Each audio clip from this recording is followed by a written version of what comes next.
हम लोग पढ़ रहे थे संख्यावाचक विशेषण में। इसके पहले क्या पढ़ा था? इसके पहले आवृत्तिवाचक विशेषण के पहले क्या पढ़ा तुमने? क्रमवाचक, जो उसके क्रम को बताता था। तो संख्यावाचक विशेषण में अगला विशेषण जो है आवृत्तिवाचक विशेषण। अच्छा, एक बात है कि आवृत्ति कहाँ किसको जाता है? आवृत्ति क्या है?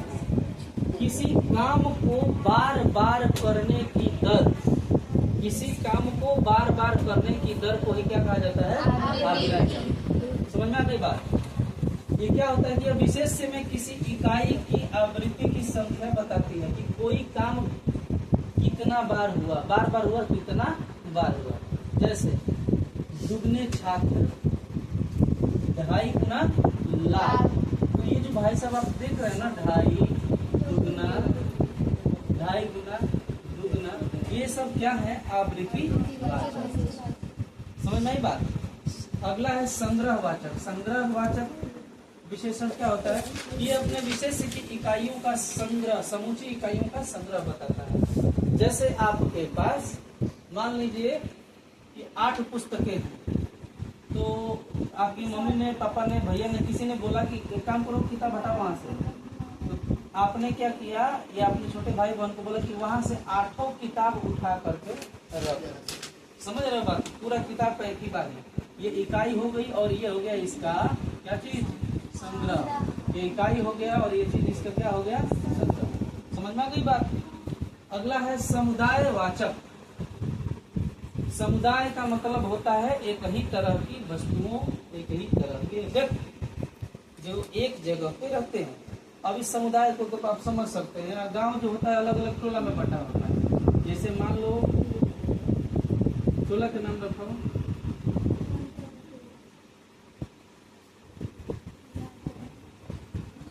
ठीक है, रख दिया ना हमने। अब इसमें क्या है कि एक ही प्रकार की जातियों के लोग क्या है? रहते। समझ में आई बात? बात समझ रहे हो ना? उसी तरह से यहाँ पर कुछ भी लिख सकते हो।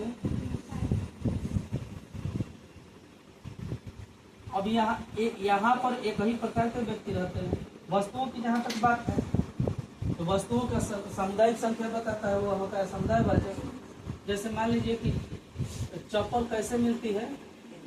जोड़ी। तो यही जोड़ी क्या कहलाती है? इसकी सामुदायिक संख्या। समझ में आई बात? केला कैसे मिलता है? अब इसकी संख्या ये बताता है, इसलिए इसको हम लोग क्या कहेंगे? सामुदायिक संख्या, यानी कि समुदायवाचक विशेषण। और छठा है विप्सा।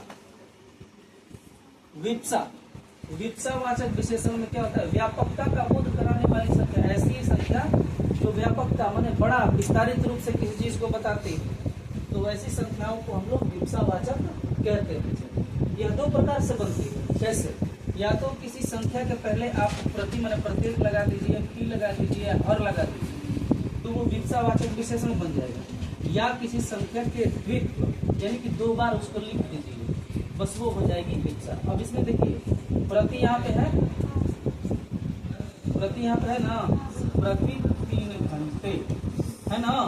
तो ये प्रति 3 घंटे कौन सी वाचक संख्या विशेषण है? विप्सा। इसमें कौन सी संख्या को 2 बार लिखा गया है? 5। तो इसको हम लोग कहते हैं द्वित्व। क्या कहते हैं? द्वित्व। एक संख्या को द्वित्व कर दिया गया है, 2 बार 2 बार 2 बार 2 बार कर दिया। आई बात समझ में? ये होती है विप्सावाचक। हमने आज पढ़ा संख्यावाचक विशेषण में 2 चीज, मैंने लगभग कितने 4 5 6 प्रकार के विशेषणों को पढ़ा हमने। रिमेम्बर दैट कि मुख्य रूप से 4 ही प्रकार के विशेषण होते हैं। क्या? कौन कौन सा? गुणवाचक, संख्यावाचक, परिमाणवाचक और सर्वनामिक विशेषण। सर्वनामिक विशेषण, नोट वाचक। समझ गए ना बात को?